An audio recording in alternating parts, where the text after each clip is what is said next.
வணக்கம் மின் தொலைக்காட்சி நேயர்களே, வணக்கம். செய்திகளும் நிஜங்களும் நிகழ்ச்சி தொடர்கின்றது. வாருங்கள். இப்போ பார்த்தீங்கன்னா நேற்று தொடர்ந்து அந்த மூன்றாம் மும்மொழி கொள்கை, மூன்றாம் மொழி கொள்கை பற்றி பயங்கரமா பேசிட்டு இருந்தது. அண்ணா காலத்திலிருந்து பேசிட்டு இருக்கோங்க. நாங்க 1966 ஹிந்தி திணிப்பு என்பது கூடாது, மூன்றாவது மொழி கூடாது, அதனால நாங்க பயங்கரமா எதிர்ப்பு தெரிவிச்சு கொடுத்துருக்கிறோம். ஆனா நீங்க அது வந்தாதான் உங்களுக்கு நிதியே ஒதுக்கப்படும் அப்படின்ட்டு ஆணவத்துடன் அமைச்சர் பேசுறாரு, தர்மேந்திர பிரதான் பேசுறாரு. அதனால மிகப்பெரிய போராட்டம் எல்லாம் வெடிக்கும், அது மட்டும் இல்ல மீண்டும் ஒரு மொழிப்போர் ஏற்படும் அப்படின்லாம் மகேஷ் சொல்லியிருக்காரு. அதுக்கு அண்ணாமலை சொல்லியிருக்காரு, ஏங்க நீங்க பேசதான் கரெக்ட், ஆனா முதல்வர் வீட்டுல பேரன் பேத்தி சொந்தக்காரங்க எல்லாம் சாதாரண பள்ளியா படிக்கிறாங்க, அவங்க மும்மொழி கொள்கை உள்ளபடி இல்லதானே படிக்கிறாங்க, அதை விடுங்க. அவங்க சூரியன் ஒளிர்கிறது அந்த இதுல அப்படின்ற பள்ளியில நீங்க என்ன கொள்கையை வச்சிருக்கீங்க? உங்க கொள்கை எல்லாமே மும்மொழி கொள்கையா தானே இருக்குது.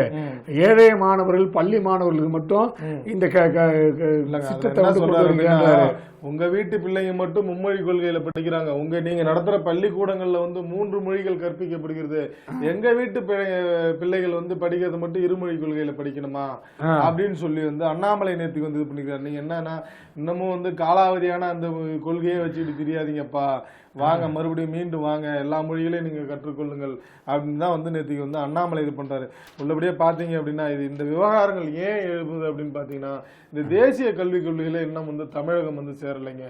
தமிழகம் சேரல அப்படிங்கறதுனால என்னன்னா அந்த கல்விக்கான அந்த நிதி ஒதுக்கப்படல. அது சம்பந்தமா இந்த பட்ஜெட் விளக்க கூட்டத்துல திமுகவினர் அதை பத்தி பேச போக அந்த விவகாரம் கொஞ்சம் பரபரப்பானே. அது சம்பந்தமா மத்திய கல்வித்துறை அமைச்சர் இந்த காசி தமிழ்ச்சங்கம் நடிச்சதா அங்க போன செய்தியாளர்கள் இதுக்கு கேள்வி கேட்ட உடனே அவர் என்ன பண்றாரு, இது சம்பந்தமா நான் விளக்கம் அளிக்கணும் அப்படின்னு சொல்லிட்டு அவர் விளக்கம் அளித்தது என்னன்னா, தமிழக அரசு ஒதுக்க வேண்டிய 2152 கோடி ரூபாய்க்கான கல்வி நிதி ஒதுக்காது குறித்து தெளிவாக விளக்க வேண்டிய கட்டாயம் எனக்கும் மத்திய அரசுக்கும் உள்ளது அப்படின்னு சொல்லிட்டு அவர் என்ன சொல்றாருன்னா, நாட்டில் இருக்கிற அனைத்து மாநிலங்களும் இந்த தேசிய கல்விக் கொள்கையை ஏற்றுக்கொண்டார்கள். அனைத்து மாநிலங்களும் கல்வி கொண்டு ஏற்று செயல்படும் போது தமிழகம் மட்டும் ஏற்க மறுக்கிறது. இவங்க ஆனாலும் இவங்க என்ன பண்றாங்கன்னா, ஆரம்பத்துல புதிய கல்விக் கொள்கைக்கு இவங்க ஏற்றுக்கொண்டு கையெழுத்து போட்டாங்க.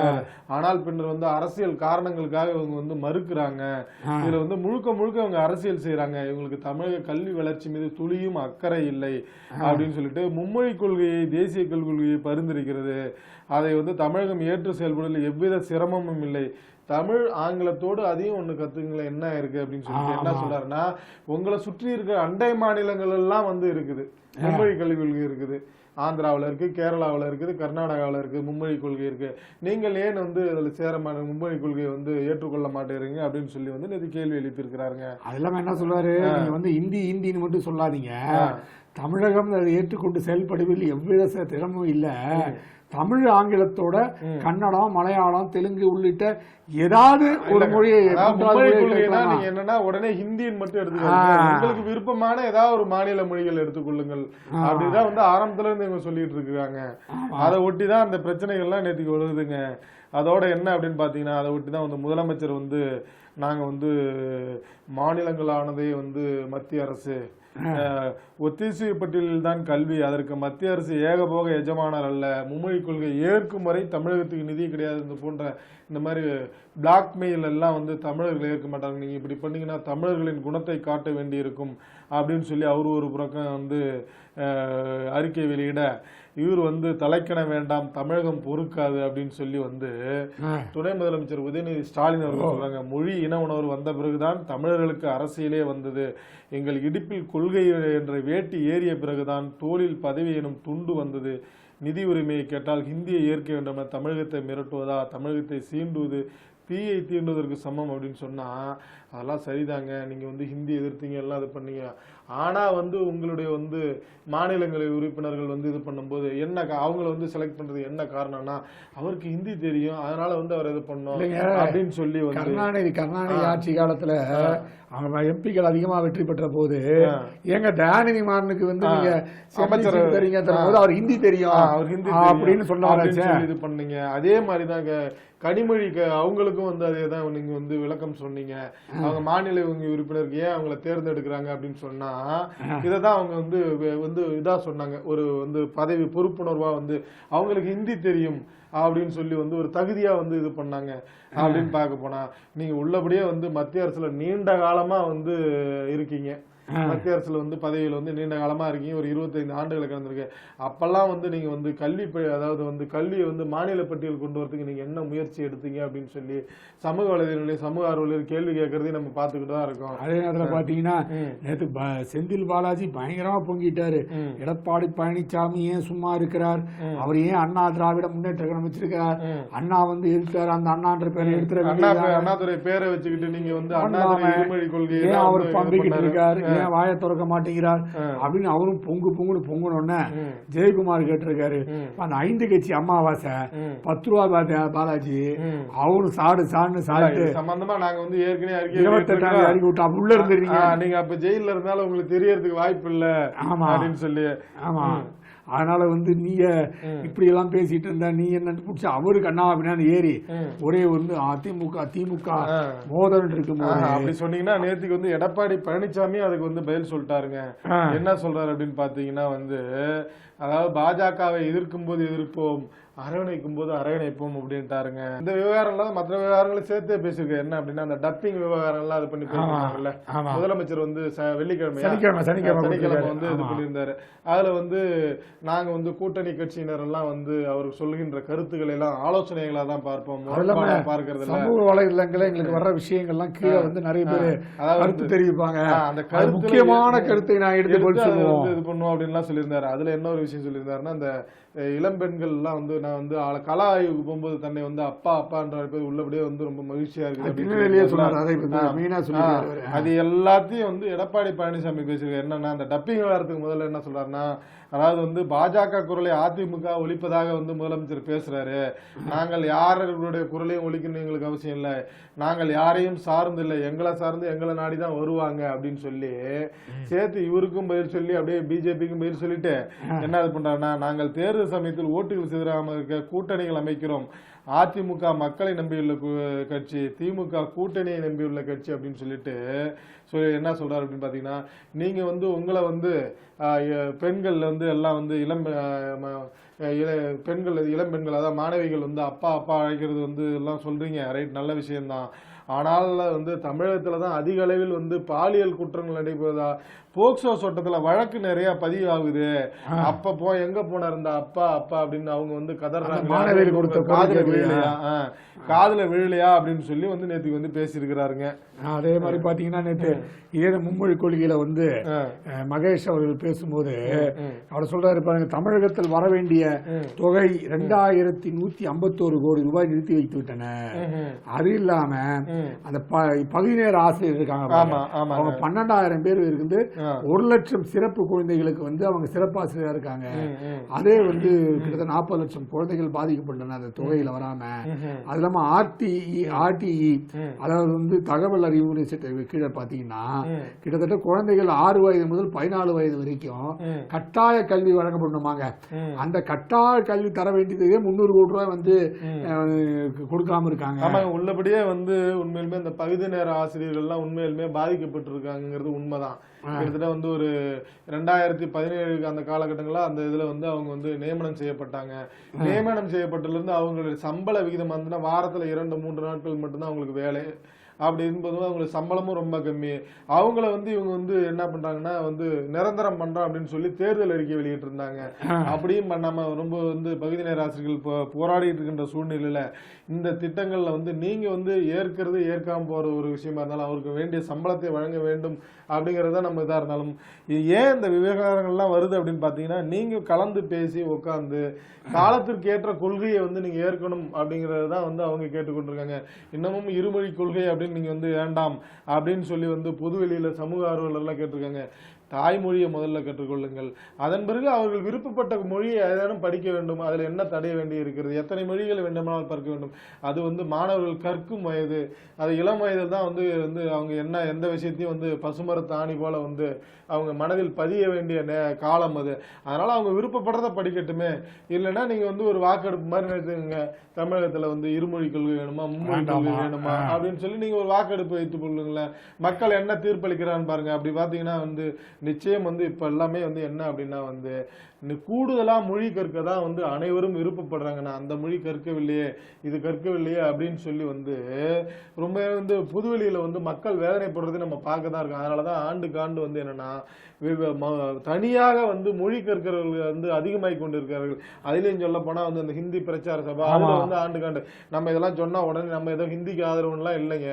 எந்த மொழியா இருந்தாலும் அவர்கள் விருப்பப்படுகின்ற மொழியை கற்றுக்கொள்ள வேண்டும் அப்படிங்கறது தான் வந்து நம்ம பாக்குறோம். இதெல்லாம் வந்து நீங்க பண்ணாலும் கூட வந்து உங்கள் பள்ளிக்கூடங்களிலும் நீங்கள் நடத்துகின்ற நிறுவனங்களிலும் வந்து தமிழ் பெயரெல்லாம் வைக்காமல் வந்து ஆங்கிலத்திலே வைத்துக்கொண்டு நீங்கள் தமிழ் தமிழ் அப்படின்ற போது வந்து மக்கள் வந்து அதை பார்த்து கொண்டு இருக்கிறார்கள் என்பதை நம்ம சொல்ல வேண்டியிருக்குது. அப்படி அதே மாதிரி பாத்தீங்கன்னா பிரேமலதா அவர்கள் அவங்களும் சொல்லியிருக்காங்க, மத்திய அரசும் தமிழக அரசும் கலந்து பேசி இதுக்கு நல்ல தீர்வு காண வேண்டும். அப்படி ஏன் சொல்றாங்க நீங்க பாத்தீங்கன்னா அவங்க ஏன் அந்த பக்கம் மோதாம இருக்காங்கன்னா, ராஜ்யசபா சீட்ல இப்ப 4 சீட் வந்து பாத்தீங்கன்னா 34 இடங்கள் கொண்டதுதான் ஒரு ராஜ்யசபா சீட்டு. அது 34 இடங்கள்ல வந்து ஏடிஎம் என்ன சொல்லிச்சான், சரிப்பா நாங்க ஒண்ணு நிக்க போறோம், நீங்க ஒரு நிறுத்தினீங்கன்னா அந்த 4 சீட்டு பாஜக போய் பேசணும். நீங்க பாமக பேசுங்க, நீங்க போய் பேசுங்க, பாஜக போயிட்டு நீங்க அண்ணாமலைட்டு நீங்க பேசுங்க, பேசி அந்த 4 வாக்குகளை நீங்க பெற முயற்சி பண்ணுங்க அப்படின்னு சொன்னனால இப்ப அவங்க பிரேமலதா என்ன நினைக்கிறாங்களா, இப்ப ஏன் நம்ம தேவையில்லாம போயிட்டு அந்த பஞ்சாயத்தை இழுத்து விட்டுவானே, பாஜகவோட மோதுவானே, நம்ம பாட்டு சமரசமா பேசிட்டு போயிட்டோம்னா இந்த அண்ணா திராவிட முன்னேற்ற கழகத்தோட சேரும்போது அவங்க சீட்டு தரும்போது அந்த இடத்த ஒண்ணு கிடைக்குமே நமக்கு அப்படி சொன்னா. அப்படி சொன்னீங்கன்னா உண்மையிலுமே தேமுதிக என்னன்னா ஒரு விஜயகாந்த் இருக்கும்போது என்னன்னா தாய்மொழியை கற்போம், தரணியில் உள்ள அனைத்து மொழிகளையும் கற்போம் அப்படிங்கறத அவங்க கொள்கையா வச்சிருந்தாங்க. அதையும் கூட ஒட்டி வந்து இவங்க பேலன்ஸ் பண்ற மாதிரி ரெண்டுத்தையும் பேசுறாங்களே. சினிமாலேயே சொல்லியிருப்பாரு, தமிழ் என்பது கண் போன்றது, ஆங்கிலம் என்பது கண்ணாடி போன்றது அப்படின்னு சொல்லியிருப்பாரு. சோ தமிழை நீங்கள் முக்கியமா பண்ணுங்க, மத்த மொழியும் தேவைப்படும் போது மாட்டிக்கிட்டு படிச்சுட்டு திருப்பி கைட்டி வச்சிருங்க அப்படின்ற ஒரு விஷயத்தை அவர் சொல்லியிருந்தாரு. சோ இப்ப அண்ணா அந்த ராஜ்யசபா மாநிலங்களவை உறுப்பினர் தான் ஒரே வந்து பரபரப்பா ஆக போகுதுங்க. ஏற்கனவே அது ஆயிடுச்சு.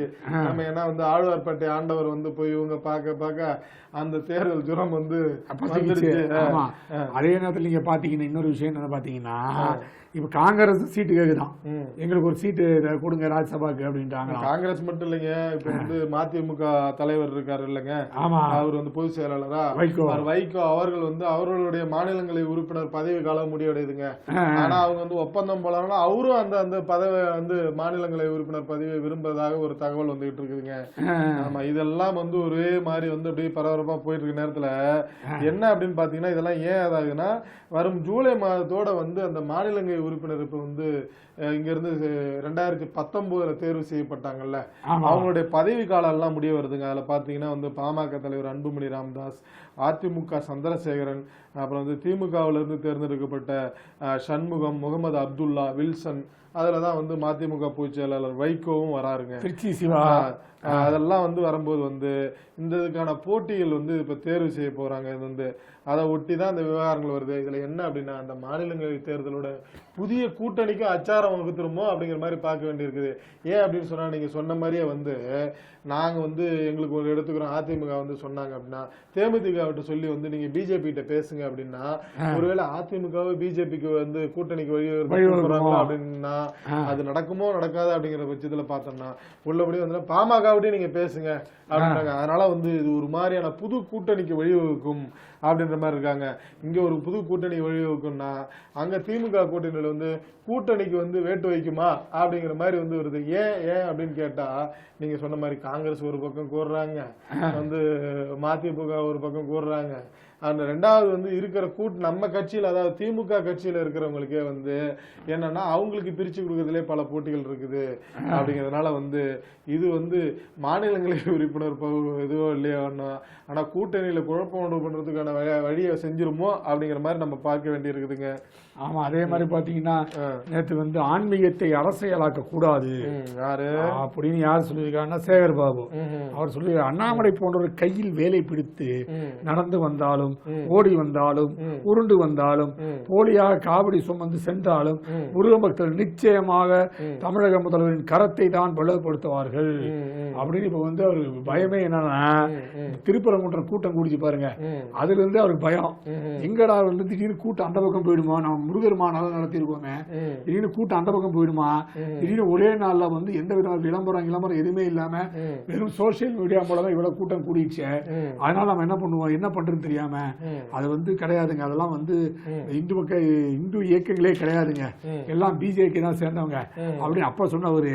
இப்ப அண்ணாமலை போன்றவர்லாம் வந்து எது செஞ்சாலும் வேலைக்கு ஆகாதுங்க, ஸ்டாலின் அவர்கள் தான் ஒரே இந்து ஆன்மீக தலைவர் அப்படின்றதுல அவர் நேற்று சொல்லிட்டாருங்க. அவரு அப்படி பாத்தீங்கன்னா இன்னமும் வந்து அந்த ஆன்மீக தலைவர் அப்படின்னு இந்த ஆசிரியர் விவகாரம் பேசுறது, பகுதி நேர ஆசிரியர்கள் அதுலயும் வந்து என்ன அப்படின்னா நிறைய ஆசிரியர்கள் வந்து அப்படியே போராடிட்டு இருக்காங்க. ரொம்ப ஆசிரியர் சங்கங்கள் ஒரு புறம் வந்து குமுறிட்டு இருக்கிறது ஒரு புறம் வச்சுக்கிட்டா கூட வந்து, அதாவது என்னன்னா தகுதி தேர்வு எழுதி, போட்டி தேர்வு எழுதி அதுல வந்து தேர்ச்சி பெற்றும் வந்து இன்னமும் வந்து எங்களுக்கு வந்து பணி நியமனம் செய்யல அப்படின்னு சொல்லி கிட்டத்தட்ட ஒரு 3000 ஆசிரியர்கள் வந்து ரொம்ப வேதனையில இருக்காங்க. இது சம்பந்தமா நாங்க வந்து வரும் 21ஆம் தேதி எங்க குழந்தை குட்டிகளோட வந்து நாங்க சென்னையில வந்து போராட்டம் நடத்த போறோம் அப்படின்னு சொல்லி வந்து அறிக்கை வெளியிட்டு இருக்கிறாங்க. என்ன அப்படின்னு பாத்தீங்கன்னா வந்து இந்த வந்து பள்ளி கல்வியில வந்து பள்ளிகளில் வந்து ஆசிரியராக செய்யணும்னா வந்து தகுதி தேர்வு எழுதணுங்க. அது வந்து 2012, 2013 ஆண்டுகள்ல, 2019 ஆண்டுகள்ல கூட வந்து இந்த தகுதி தேர்வு தான் இருந்துச்சு. ஆனா வந்து என்னன்னா 2018 வந்து என்ன பண்ணா, அப்போதைய அந்த அதிமுக அரசாங்கம் தகுதி தேர்வு மட்டும் போதாது, நியமன தேர்வு வேணும் அப்படின்னு சொல்லி ஒரு அரசாணை வெளியிட்டாங்க. அதுல வந்து அப்போதைய எதிர்கட்சியா இருந்த திமுக என்ன பண்ணுச்சுன்னா, அது என்ன நியமன தேர்வு எல்லாம் தேவையில்ல, நாங்க ஆட்சிக்கு வந்த பிறகு அந்த நியமன தேர்வு எல்லாம் ரத்து செஞ்சுட்டு பொது தேர்வு, அந்த நார்மலான அந்த இதுலயே வந்து போட்டி தேர்வை வச்சு வந்து அவங்களுக்கு வந்து ஆசிரியர்களுக்கு பணி நியமனம் வழங்குவோம் அப்படின்னு சொன்னாங்க. ஆனா வழங்கினாங்களா என்ன அப்படின்னு பாத்தீங்கன்னா வழங்கல. அவங்க மறுபடியும் இவங்களும் வந்து என்ன அதுக்கு ரீசன் சொன்னாங்கன்னா, அதாவது வந்து தேர்ச்சி பெற்றவர்கள் அதிகமாக இருப்பதால் நியமன தேர்வு நடத்துறோம் அப்படின்னு சொல்லி 2023 வந்து அதுக்கான அறிவிப்பெல்லாம் வெளியிட்டு ஒரு 40,000 ஆசிரியர்கள் வந்து அந்த தேர்வு எழுதினாங்க. அது ஒரு 3000 ஆசிரியர்களுக்கு தேர்வு செய்யப்பட்டு பட்டதாரி ஆசிரியர்கள் தேர்வு செய்யப்பட்டிருந்தாங்க. அப்படி சரி, நீங்க எலெக்ஷன், அதாவது நீங்க சொன்ன வாக்குறுதி தான் நிறைவேற்றல, நீங்க தேர்வு வைத்தீங்க, அந்த தேர்வுல வந்து தேர்ச்சி பெற்றவர்களுக்கு, அதாவது வந்து என்னன்னா அவங்களுக்கு வந்து பணி நியமன ஆணையா வழங்கினீங்கன்னு பாத்தீங்கன்னா அதையும் வழங்கல அப்படின்னு சொல்லி தான் வந்து கிட்டத்தட்ட வந்து பணி ஆணை வழங்கப்படும் அந்த அப்படின்னு சொல்லி கடந்த ஆண்டு நவம்பருக்குள் பணி ஆணை வழங்கப்படும் அப்படின்னு சொன்னீங்க, இன்ன வரைக்கும் வழங்கல அப்படின்னு சொல்லி வந்து நாங்க இதனால வந்து கிட்டத்தட்ட வந்து உங்களுடைய ஆணை வழங்குறதுக்குள்ள எங்களுக்கு 60-70 வயசு ஆயிடும் போல, இப்பயே வந்து நாங்க 50 to 50 வயது கடந்துட்டோம், நாங்க 60 ஓய்வு பெற வயதுட்டா அதன் பிறகு நீங்க எங்க வழங்க போறீங்க, அதனால விரைவில் எங்களுக்கு வழங்குங்க அப்படின்னு சொல்லி சென்னையில வந்து எங்க குடும்பம் குட்டியோட நாங்க போராட்டம் நடத்த போறோம் அப்படின்னு சொல்லி வந்து 3000 ஆசிரியர்கள் முடிவு பண்ணியிருக்காங்க. இது அரசின் கவனத்திற்கு நம்ம கொண்டு செல்றது நம்ம ஒரு கடமையா நினைக்கிறோம். அதே மாதிரி பாத்தீங்கன்னா வழக்கமாக பாத்தீங்கன்னா திமுக இருக்கிற எல்லா பொறுப்பாளர்களும் வந்து அண்ணா திராவிட முன்னேற்றத்தை சேர்ந்தவர்கள் தான் அப்படின்னு குற்றம் சாட்டு இருக்கு. எப்பவுமே பாத்தீங்கன்னா சேகர் பாபுவா இருந்தாலும் சரி, இருந்தாலும் சரி, அங்க இருக்கிற பாதி அமைச்சர்கள் 9 அமைச்சர்கள் வந்து அண்ணா திராவிட முன்னேற்றத்தை சேர்ந்தவங்க. ரகுபதி எல்லாம் இப்போ வந்து தோப்பு வெங்கடாச்சலம் அவர் வந்து இப்போ இது திமுகவோட ஒன்றிணைந்த ஈரோடு மாவட்ட செயலாளராக அறிவிக்க போறாங்களாம். ஏற்கனவே ஆமா, அவர் ஏற்கனவே KP சாமின்னு ஒருத்தர் இருக்காருங்க, அவர் ராஜினாமா பண்ண சொல்லிட்டாங்களாம். அவர் வந்து சொல்லிட்டாராம், என்னங்க 45 வருஷமா அந்த கட்சிக்கு வேலை செஞ்சுட்டு இருக்கேன், இவங்க பாட்டு அவுட்டுனா அவுட்டு, இன்னுன்ற மாதிரி வெளியே போன்னு சொல்லிட்டாங்க, அதனால நான் வெளியே போனாலும் நான் சும்மா இருக்க மாட்டேன், நான் மேலிடத்துல சொல்லியிருக்கேன், அதனால வந்து இந்த நடவடிக்கைகள் வந்து எனக்கு திருப்திகரமா இல்ல, இப்படியே போச்சுன்னா நான் வேற நடவடிக்கை எடுக்க வேண்டியிருக்கும் அப்படின்னு சொல்றாரு. கட்சி விட்டு கட்சி விட்டு போவாரு, வேற என்ன போவாரு, கட்சி விட்டு வெளியே தான் போவேன். என்னன்னு கேட்டா அப்ப என்ன சொல்றாங்க, பெருந்துறை தொகுதியில வந்து சுயேட்சையா போட்டுக்கிட்டாங்க போன வாட்டி தோப்பு வைக்கிறாச்சலாம். அதனால திமுக வெற்றி பறி போய் அண்ணா திராவிட முன்னேற்ற வெற்றி பெற்றுச்சு. சோ வந்து வாக்குகளை பெரிய கொஞ்சம் பவர்ஃபுல்லான பர்சனா இருக்காரு அப்படின்னு சொல்லி முடிவு பண்ணிருக்காங்களாம். சரி, அவரை வளர்ச்சி போட்டா நமக்கு இந்த பெருந்துறை போன்ற தொகுதிகள், ஈரோடு போன்ற தொகுதிகள் நம்ம கைக்கு வசமாகும் அப்படின்றனால அவர் பேசிக்கிறாங்களாம். நீங்க அப்படி இது பண்ணீங்கன்னா வந்து இங்க புதிதா வரவங்களுக்கு தான் வந்து பதவி மேல் பதவி வந்து திமுக வந்துட்டு இருக்கிறதா வந்து நிறைய வந்து அப்படியே ஆமா கட்சிகள் குமரி இருந்த நேரத்துல திமுகவில் இணைந்த நடிகர் சத்யராஜ் மகள் திவ்யாவிற்கு தகவல் தொழில்நுட்ப அணி துணை செயலாளர் பதவி வழங்கப்பட்டுள்ளதுங்க. நம்ம பார்க்க வேண்டி இருக்குது. ஏன்னா தொழில்நுட்பம் வந்து ஏற்கனவே ராஜா கையில தான் இருக்குது. டிஆர் பாலோட பையன் இருக்காங்க, அவருக்கு டிஆர் ராஜா, அவர் தான் பாத்துக்கிறாரு. அவங்க இணை துணை செயலாளராக பதவி வழங்கப்பட்டிருக்குது. இப்ப அவங்க என்ன பரபரப்பா பம்பரமா என்ன வேலை செய்ய போறாங்கன்னு தெரியல. ஆமா, அவங்க தான் ஏற்கனவே சொல்லிட்டாங்கல்ல, நான் திமுகவில் பதவி வழங்கினாலும் வழங்காவிட்டாலும் நான் வேலை செய்வேன் அப்படின்னாங்க. எல்லாரும் வழக்கமா சொல்றதுதானே. இப்ப சத்யராஜ் பேசியிருப்பாரு, அப்பா இந்த பாத்துக்கோங்க, உங்க பொண்ணு நீங்களும் இவங்களுக்கு அப்பா தான் அப்படின்லாம் சொல்லி அப்பா சென்டிமெண்ட்டை பேசி அவங்க ஏதோ செயல்பட்டு இருக்காங்க போல இருக்கு. எப்படியும் அப்படியே போனா சென்னையில ஒரு தொகுதி கேட்பாங்க. சென்னை இல்லைங்க, அவங்க கோயம்புத்தூர் வந்து மேயர் ஆக்குறதுக்காகவும் வந்து இது பண்ணிட்டு இருக்காங்க, பிளான் பண்ணிட்டு இருக்காங்க அடுத்ததுல அப்படின்னு சொல்லி ஒரு தகவல் இருக்குங்க. சரி சரி, அப்போ வந்து சரி கோயம்புத்தூர்ல வந்து அவங்க போட்டி, அப்ப கோயம்புத்தூர்ல போட்டின்னா இவங்க முதல்ல போய் வட்டத்துல போட்டிடணுமே, வட்டத்துல ஜெயிக்கணும், ஜெயிச்சா அப்புறம் நீங்க மேயர் ஆக முடியும். அவங்க ஊரா பார்த்து எடுக்கிறாங்க, சொந்தக்காரங்களா பார்த்து எடுத்துக்கிறாங்க, அவங்க தெரிஞ்ச வட்டமா போய் நிற்பாங்க, கவுண்டர்கள் இருக்கக்கூடிய வட்டமா போய் நின்று ஜெயிச்சு கோயம்புத்தூருக்கு வந்து நீங்க மேயர் ஆகக்கூடிய சூழ்நிலை சொல்றீங்க. வந்து ஜால்ரா சங்கங்களிடமே கருத்து கேட்பு, அமைச்சர் மீது விவசாயிகள் காட்டம் அப்படின்னு சொல்லி வந்து விவசாயிகள் வந்து இது பண்ணியிருக்காங்க. அதில் என்னென்னா விவசாயிகள் பாதுகாப்பு சங்க ஈசன் முருகன்சாமி குற்றம் சாட்டிலாருங்க. அதனால நீங்க வந்து திமுக ஆட்சிக்கு வந்த உடனே வேளாண் துறைமைக்கு தனி பட்ஜெட் அமைக்கும்னு சொன்னீங்க, அது அப்படியே செஞ்சீங்க, உள்ளபடியே அதை வரவேற்கும். ஆனால் வந்து இதுவரை கடந்த 4 ஆண்டுகளுக்கு நடத்தப்பட்ட கருத்து கேட்பு கூட்டங்கள்ல விவசாயிகள் தெரிவித்த கருத்துக்கள் வந்து எதுவும் பட்ஜெட்ல இடம்பெறல. அதோட என்ன அப்படின்னு பாத்தீங்கன்னா, உங்களுக்கு வேண்டப்பட்டவர்களையும் ஆதரவானவர்களையும் தான் வந்து நீங்க வந்து அந்த கருத்து கேட்பு கூட்டத்துல எடுத்துக்கிறீங்க, அவங்க சொல்லுகின்ற கருத்துக்களை தான் வந்து நீங்க வந்து கவனம் எடுக்கிறீங்க அப்படின்னு சொல்லிட்டு வந்து நேற்றுக்கு வந்து விவசாயிகள் வந்து குற்றம் சாட்டியிருக்காங்க. இது மாதிரி நிலைமை நீடித்தால் வந்து என்ன அப்படின்னா, நீங்க வந்து வருங்காலங்களில் வந்து இது 200 தொகுதியை கூட வந்து நீங்க 234 200 தொகுதி கூட உங்களால கைப்பற்ற முடியாது, மீண்டும் முடிக்கும், அதனால கனவா தான் முடியும், நீங்க சொல்ற அந்த கணக்கெல்லாம் கனவா முடிஞ்சிடும் அப்படின்னு சொல்லி வந்து நேற்றுக்கு வந்து விவசாயிகள் வந்து ரொம்ப வேதனை தெரிவிச்சு இது பண்ணியிருக்கிறாங்க. அதே மாதிரி பாத்தீங்கன்னா ட்ரம்ப் அந்த விவகாரம் ஒரு பத்திரிகையில வந்துச்சு பாருங்க, கார்ட்டூன் விவகாரம், அது மிகப்பெரிய பரபரப்பையும் இதையும் ஏற்பட்டு இருக்குது. அதுல வந்து குறிப்பா பாத்தீங்கன்னா ட்ரம்ப் உட்காந்துருக்கிற மாதிரியும் பக்கத்துல வந்து பிரதமர் மோடி அவர்கள் விலங்கோட உட்காந்துருக்கிற மாதிரியும் ஒரு போட்டோ போட்டிருந்தாங்க.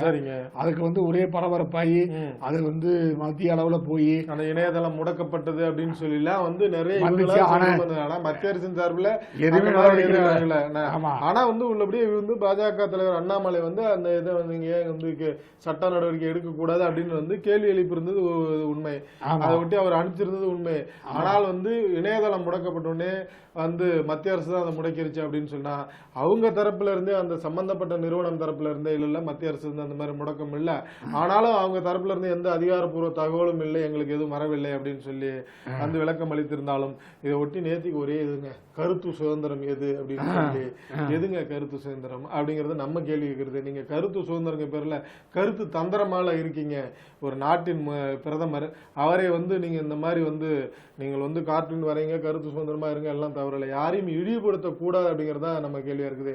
ஏன் இதே வந்து நீங்க கருத்து சுதந்திரம் பேசுறாள் தானே வந்து கடந்த சில மாதங்களுக்கு முன்பு வந்து அவர் சவுக்கு சங்கர் வந்து கருத்து வெளியிட்டு இருந்தாரு, அதை வந்து நீங்க ஏன் கருத்து சுதந்திரமா பார்க்கல, அவர் கைது பண்ணி வந்து எல்லாம் வந்து அலையா வச்சு அவருடைய வந்து இணையதளமா அதையும் வந்து முடக்கணுங்களே, அதெல்லாம் வந்து எங்க கருத்து சுதந்திரத்துல போகுதா இல்ல கருத்து தந்திரத்தில் போகுதா அப்படிங்கறத நம்ம கேட்க வேண்டி இருக்குது. அதே மாதிரி பாத்தீங்கன்னா எம்ஜிஆர் அவர்கள் ஆட்சி காலத்தில் இருக்கும்போது ஆனந்தம் இதே ஆனந்த கூட அப்ப வாசன் அவர்கள் பாலசுப்ரமணியன் அவர்கள் ஆசிரியர் இருந்தாரு, எம்எல்ஏக்களை பத்தி அப்ப எம்எல்ஏ பத்தி போடும்போது அதுல யாருப்பா ஒரு பிக் பாக்கெட் யாருப்பா வந்து முகமடி கொள்ளன்ற அந்த பக்கத்துல இருக்கிறார் பாரு பணத்தை திருடுறவரு அவர் தான் வந்து எம்எல்ஏ இல்ல எம்எல்ஏ இருப்பாரு, அவர் வந்து கொள்ளக்காரர் மாதிரி இருக்கிறாரு, இன்னொருத்தருமா அவர் வந்து வேற ஒருத்தர் அவர் முகமூடி மாதிரி இருக்காரு கார்ட்டூன் போட்டு அதுக்கப்புறம் வந்து அவர் வந்து சட்டசபையில் நிக்க வைக்கப்பட்டு அவருக்கு வந்து தண்டனை வழங்கப்பட்டு PH பாண்டியன் மானாளவிய அதிகாரம் சொன்னாரு.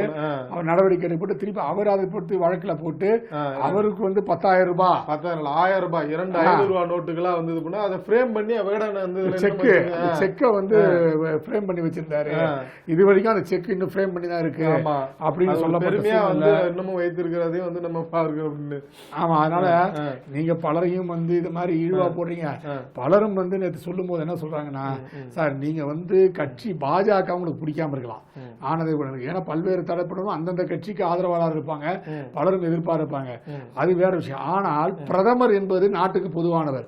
அவரை நீங்க வந்து ஒரு மாதிரி விலங்க போட்டு வைப்பது என்பது ஒரு நாட்டை அவமானப்படுத்துவது போல. மற்ற நாட்டுக்காரங்க இந்த கார்ட்டூனை பார்த்தாங்கன்னா, ஓ பிரதமர் இவங்க மதிக்கிறதே இல்லை போட்டிருக்கு, பத்திரிகை துறையில மதிக்கிறதே இல்லை போட்டிருக்கு அப்படின்னு நிலை உருவாகும்.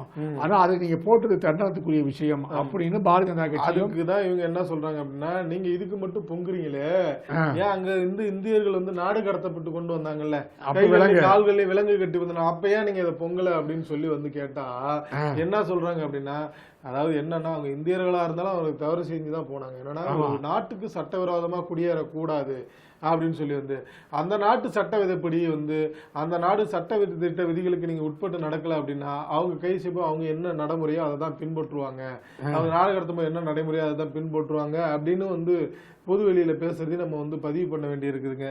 ஆமா, அதே பாத்தீங்கன்னா நாட்டின் பொறுப்பான சமூகம் இந்து RSS தலைவர் பெருமிதம்னு சொல்லியிருக்காரு. மேற்கு வங்கத்துல வந்து பர்தமானில வந்து RS நிர்வாக கூட்டம் நேற்று நடந்ததுங்க. அதுல வந்து பங்கேற்ற பேச மோகன் பாகவத் வந்து இந்து அமைப்புகள் மட்டும் ஏன் இவ்வளவு கவனம் செலுத்த வேண்டும் என்று அடிக்கடி கேட்கின்றனர். நாட்டின் பொறுப்பான சமூகம் இந்து சமூகம், இந்துக்களின் இந்தியாவின் வாரிசுகள், நாங்கள் அவர்கள் ஒன்றிணைய விரும்புகிறோம்.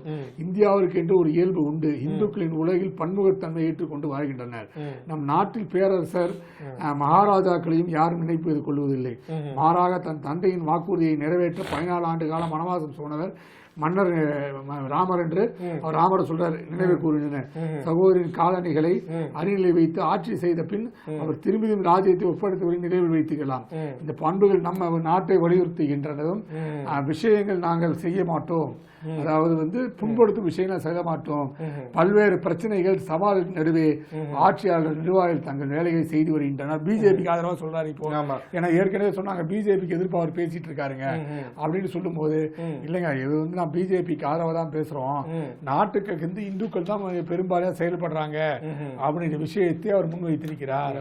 அடுத்து வந்து என்னன்னா வங்கதேசத்துக்கு டொனால்ட் ட்ரம்ப் அதிரடி அப்படின்னு சொல்லிட்டு ஏற்கனவே வங்கதேசத்துல ஏகப்பட்ட விவகாரங்கள் தான் இருக்குதுங்க. என்ன அப்படின்னு பாத்தீங்கன்னா வந்து அவர் முகமது யூனுஸ் இது பண்ணவர் வந்து அவர் வந்து முன்னாள் அதிபர் வந்து அமெரிக்க அதிபர் பைடனுடைய உதவியின் பேர்ல தான் வந்து நோபல் பரிசு பெற்றார். பொருளாதார முகமது யூனுஸ் அதுல வந்து அது மூலயமா தான் வந்து அவங்க வந்து முன்னாள் அதிபர் வந்து அவங்க ஷேக் ஹசீனா அவங்க எல்லாம் நாடு கடத்தப்பட்டாங்க, வெளில வந்தாங்க. நிறைய கலவரங்கள், நிறைய வந்து இந்துக்கள் சிறுபான்மை மக்கள் அங்க வந்து நிறைய வந்து பாதிக்கப்பட்டிருக்காங்க. தொடர்ச்சியா அவங்க மீது தாக்கல் நடத்தப்பட்டா அதுக்கெல்லாம் என்ன அப்படின்னா கடந்த ஆட்சி தான் வந்து அதுக்கு வந்து மறைமுகமா உதவியது அப்படின்னு சொல்லி வந்து பொதுவான ஒரு கருத்துக்கள் இருந்தாலும் வந்து இதை ஒட்டி நேத்திக்கு வந்து அண்மையில வந்து பிரதமர் மோடி ட்ரம்ப் வந்து செய்தியாளர் செய்யும் போது இந்த கேள்வி எழுதியிருக்காங்க. அதை ட்ரம்ப் திட்டவட்டமா மறுத்து இருந்தார் அப்படின்னு சொல்லி நம்ம செய்திகள் பார்த்துருந்தோம். அதை ஒட்டி பார்த்தீங்க அப்படின்னா அதாவது வந்து வங்கதேசத்துக்கு வழங்கப்பட்ட அந்த அரசியல் சூழல் மேம்பாடு தொடர்பாக வழங்கப்பட்டு வந்த 250 கோடிங்க அதை வந்து ரத்து செஞ்சுட்டாங்க.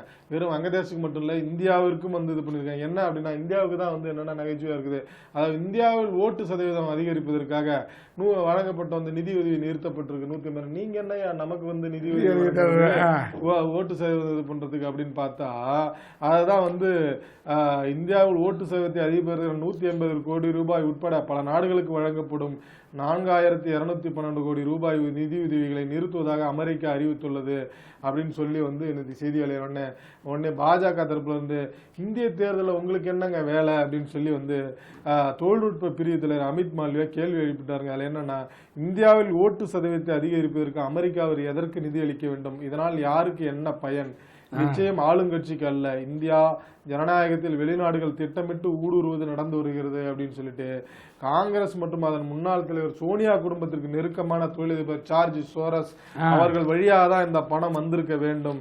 கடந்த 2012 தேர்தலில் வந்து தேர்தல் கமிஷன் மற்றும் ஜார்ஜ் சோரஸின் தொண்டு நிறுவனம் தொடர்புடைய அமைப்புடன் ஒப்பந்தம் செய்யப்பட்டது.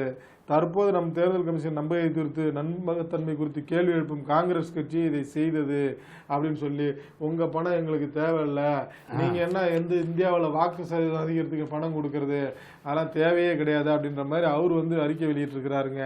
அதையும் நம்ம ஒரு புறம் பார்க்க வேண்டியது இருக்குது. நேரிலே பல்வேறு செயலை இன்று பார்த்தோம். மீண்டும் நாளை சந்திப்போம். அதுவே நன்றி, வணக்கம். நன்றி, வணக்கம்.